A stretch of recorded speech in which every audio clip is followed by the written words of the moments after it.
Granite Ridge Greens, and we're back at it again. So let's go over it quickly. Chimney's in, of course. I turned this around, which is your draft diverter. It wasn't working. It was on the back side here, and this pipe was spun 180 degrees. This is the over limit control. When something gets blocked in the chimney, as my chimney is again for the second time in a week, because of the creosote run through it and no one ever cleaned the bloody thing. So this switch is clicked off. It's a breaker in there. That's a pressure switch. Pressure air switch basically. And again, if there's no air moving by the pressure switch, it shuts off, so the burner shuts off. This controls everything. Goes down into the control panel here. This wire here goes into here, down here, and it's the safety so you don't die carbon monoxide poisoning when someone screws up the chimney. This here was the jumper box. No, this was the jumper box with the canvas connection here. So I took this off of up here. I moved the block ends back because I didn't want to redo all their work because they did that all wrong. So that's all blocked in. There's no return air there. This is the main return air. Goes upstairs to the kitchen straight above here in this block end right there. And then I grabbed into here with a fish lock, my own fish lock. You can see it folded over, works great. Old piece of duct, narrowed it down, made my own fitting. Go around the back of the furnace to see that. You see the fitting, rounded at the bottom. I cut down another fitting, made my own neck for it, right there. That's the neck. Fish locked it into that old canvas connection, which was the top of this shrunk down plenum for the Grimsby original oil furnace. They cut it down to add it into the Scotty, which I've now sold. It's gone. See, Scotty's gone. So instead of spending $6,000 to $8,000 by the end, I did my own ductwork, turned my own fittings, turned the neck in that, which is right there again. There's your neck. I redid that, works good. Return air, escalated in both levels, escalated at the top, fish locked into there, so it goes into the kitchen again, and then goes out into the other part of the house, the older part, to the return air in the living room and bedroom. And one's upstairs if you block off the living room and bedroom, which needs a damper. It doesn't have that because no one ever thought so. And again, this duct here being delivered by that piece, which is 6-inch, as I explained, into a block end, fish lock collar, cut out a whole bunch of ductwork. This is basically a similar fitting here that I took back to here, added that new neck, and that's what's in the return air. That's what that was. And you can see all the ductwork that I've taken out. That's the blower that they should have put back in the Grimsby furnace, but they didn't. So anyways, this duct with that 6-inch, there's a 6-inch there, goes all the way along, up, back down, 45, 45, 90s. That's 5 feet of pipe, people. Each 90 is 5 feet of pipe for pressure static reasons. Then it goes all the way down here and ends at a block end here. So I'm going to take this block end, I'm going to cut this duct back to here. This delivers upstairs. This is going, this is staying. Small pipe goes to the shower. There's enough flow right now to the shower. I'm satisfied with that, so I'm going to leave that in the main duct. I'm going to cut this duct back to here with my sheet metal snips. I'll escalate it. I'll turn my own drives, put the block end on there, get rid of this, get rid of these 3 pipes that run all the way again from that long duct all the way along here. And they expected this to feed, look at this, they expected this to feed upstairs. And look at this, this is dryer vent.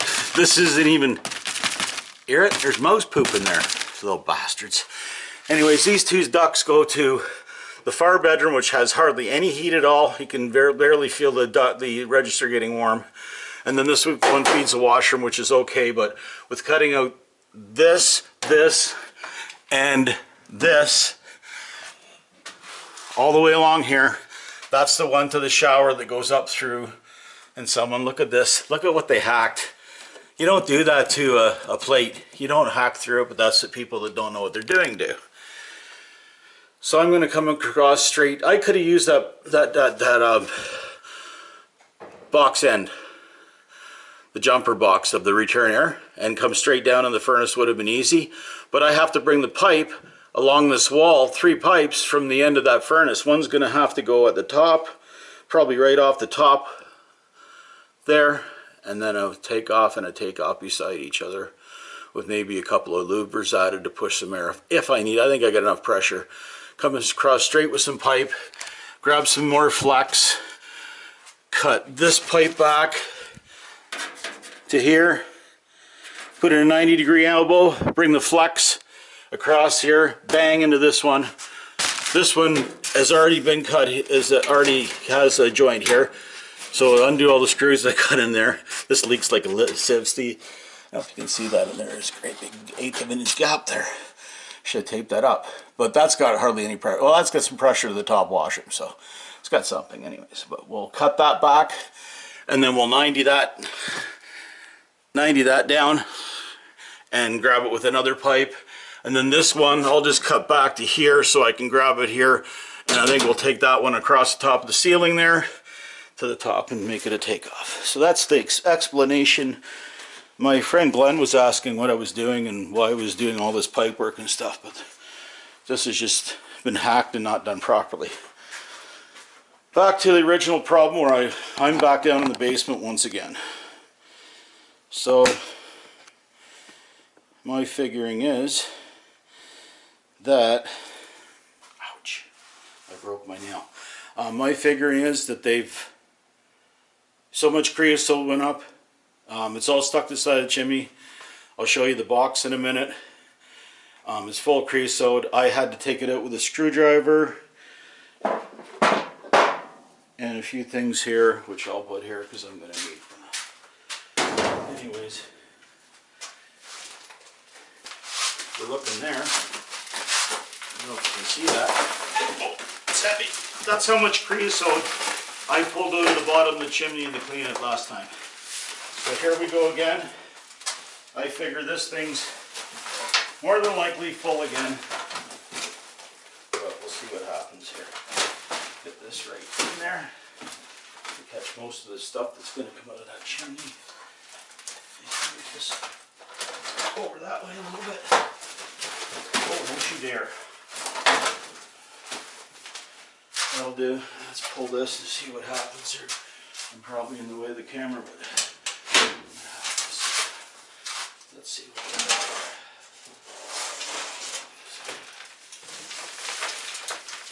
Oh, it's full. That's full. Again. This pipe damage because it's the perfect angle to go back in there. So, I don't know if you can see in the camera there. Can you see how much creosote? No, you can't. Let's go have a look. Again, this shut off the safety. The barometric damper last night was flicking. Usually it sits about there, about 1/8 of an inch. And that's a draft diverter. That's to break the drafting action of the chimney drying so it doesn't suck all the hot air out of your heat exchanger. And again, the switch is clicked so this won't come back on, and I shut the switch off. See the red safety switch? That's a good idea too. A red cover usually means that you have a furnace there. Okay, let's see the creosote. Look at that. That's the upper hole right there. That's the upper hole to the thimble. And the thimble, as you've seen, I poured it. It was half full of creosote.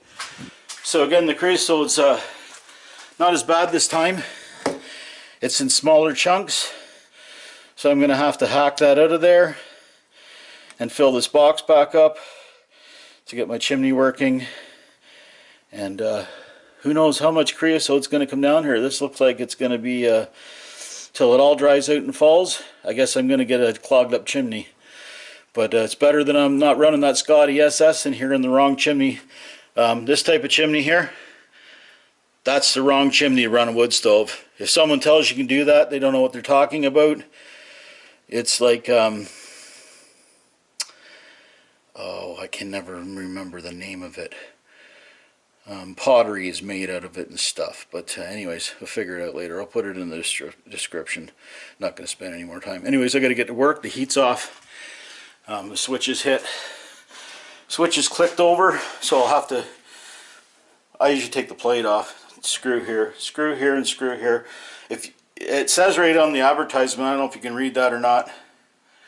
Some light on the subject. Basically says you should find out why this tripped before you put the thing back in operation and push this little breaker that's inside there. It's a little red breaker. So that's off right now. Draft diverter was not getting air pushing out, so it should have been open last night. It was closed. I knew I was going to have to do this today.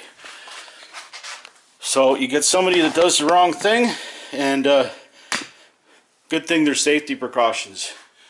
Anyways, I got to get to work, get my furnace working again after, it's not even been a week. I think it's 4 or 5 days. I'll have to look when I talk to my friend Glenn. He's like, why did you do this? Well, somebody else fucked it up, so I got to put up with it, and I got to get all the creosote out of my chimney. Why don't I clean the chimney? Because they put a cap on it, and they welded the fucking thing on, and now you can't, sorry for swearing, but it just pisses me off that people shouldn't touch things. It's illegal to touch things. You don't touch what you don't know, and then you don't deny it after that you didn't touch it. It's just, anyways, Granite Ridge Greens, I'm going to go back to work. I got to get my, my furnace working once again. Peace out. Stay safe, people. Bye for now.